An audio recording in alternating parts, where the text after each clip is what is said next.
Oke guys, malam-malam gini nih gue mau coba kita bagi-bagi ilmu aja ya. Ini sesuai dengan apa yang gue tahu, apa yang gue pernah alamin dan apa yang gue hitung.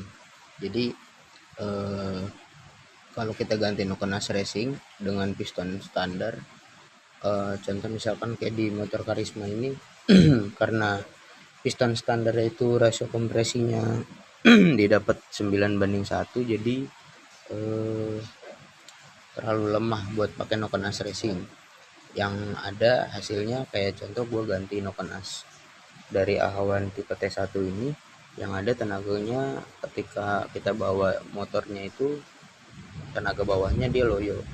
Nah, dari situ gue belajar nyari tahu gimana caranya nih supaya ngedongkrak tenaganya pakai Nokonas Racing. Jadi pengaruhnya itu berhubungan sama angka in close, angka lap in menutup sekitar berapa derajat gitu.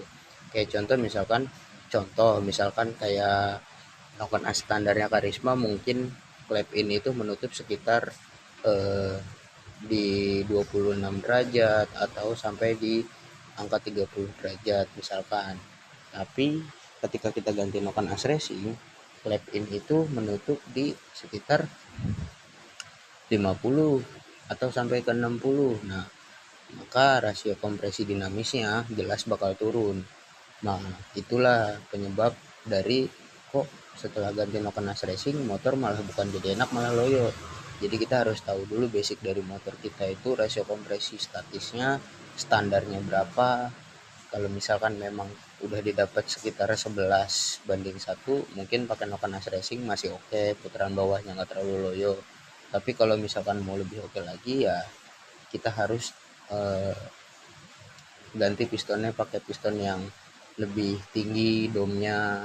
Terus juga kita eh, cari rasio kompresi statisnya mungkin di sekitar 11,5 sampai 12.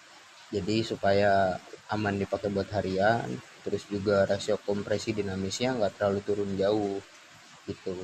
Kenapa pengaruh banget?